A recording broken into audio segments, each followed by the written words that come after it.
एक बार की बात है, एक बहुत बड़ा कामयाब आदमी, बहुत बड़ा बिजनेसमैन एक पार्क में बैठा हुआ था। वो इतना उदास बैठा हुआ था जैसा मानो उसका सब कुछ खत्म हो चुका है। लेकिन सच्चाई ये थी कि शायद ही उस पूरे शहर में उस जैसा कामयाब इंसान कोई दूसरा हो सकता है। तो उसके पिताजी भी पास में ही टहल रहे थे।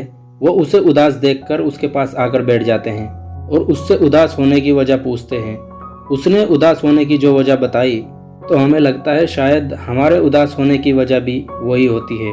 उसने कहा, जब मैं स्कूल में था तो मुझे लगता था कि जब मैं फर्स्ट पोजीशन पे आऊँगा तो मुझे बहुत ज़्यादा खुशी होगी।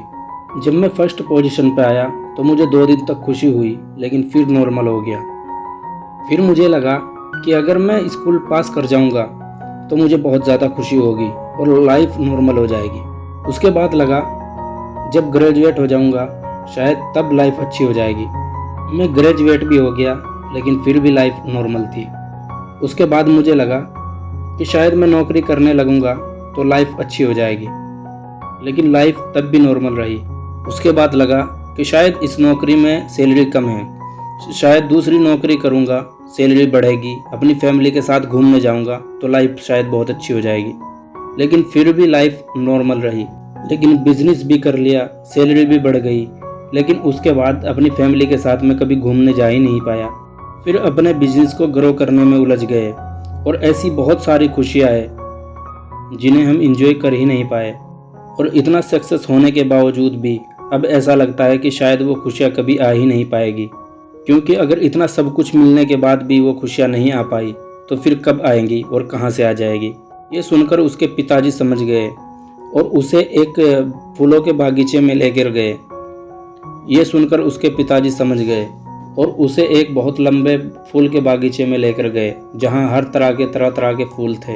उसके पिताजी ने कहा कि मैं तुम्हें तुम्हारी सारी बातों का जवाब बाद में दूंगा, लेकिन पहले इधर आओ, एक काम करो, ये जो फूलों की लाइन है तुम्हें इसकी साइड चलना है और इसमें से सबसे अच्छा फूल तोड़ कर लाना है। लेकिन एक शर्त है, इस पूरी लाइन में तुम पीछे मुड़ के नहीं देखोगे और ना ही तुम पीछे वापस आओगे, तुम सिर्फ आगे देखोगे और सिर्फ आगे ही बढ़ोगे। बहुत सारे अच्छे फूल उस लाइन में लगे हुए थे, बहुत अच्छे खुशबूदार और अलग अलग रंग के। तो वो आदमी जब भी किसी फूल को तोड़ने के बारे में सोचता तो उसे लगता कि शायद आगे और भी अच्छे फूल होंगे। अब वो पीछे हट नहीं सकता था और आगे लाइन छोटी होती जा रही थी और ऐसा करते करते वो उस लाइन की आखिर में पहुंच गया जहां थोड़े कम फूल थे और वो उनमें से भी कुछ फूल मुरझाए हुए थे। अब उसके पास कोई और ऑप्शन नहीं था उन्हीं मुरझाए हुए फूलों में से एक फूल तोड़ने के अलावा। और आखिर में वो यही करता है, उन मुरझाए हुए फूलों में से एक फूल तोड़कर अपने पिताजी के पास लेकर जाता है। उसने अपने पिताजी से कहा कि पिताजी, मैं लाना तो अच्छा फूल ही चाहता था, लेकिन मैं इस सोच में आगे बढ़ता रहा कि शायद आगे और भी अच्छे फूल होंगे, शायद अगर मैंने यहाँ से फूल तोड़ लिया तो आगे शायद इससे अच्छे फूल होंगे तो मैं वो तोड़ नहीं पाऊंगा, कहीं ऐसा ना हो कि मैं अच्छे फूल मिस कर दूं। इस सोच में मैं आगे बढ़ता रहा और आखिर में मेरे हिस्से में यही फूल आया। ये सुनने के बाद उसके पिताजी ने उसे समझाया और कहा कि मानो ये लाइन तुम्हारी ज़िंदगी की तरह है और ये जो छोटे छोटे फूल थे, मानो ये तुम्हारी ज़िंदगी की वो छोटी छोटी खुशियाँ हैं जो तुम बड़ी खुशी पाने के चक्कर में इन छोटी खुशियों को कुर्बान करते चले गए और छोड़ते चले गए, और एंड में तुम अच्छा फूल लाने की बजाय ये एक मुरझाया हुआ फूल लेकर आ गए। यही चीज़ हम अपनी ज़िंदगी में करते हैं। बहुत बड़ी खुशी पाने के चक्कर में हम छोटी छोटी खुशियों को कुर्बान करते चले जाते हैं।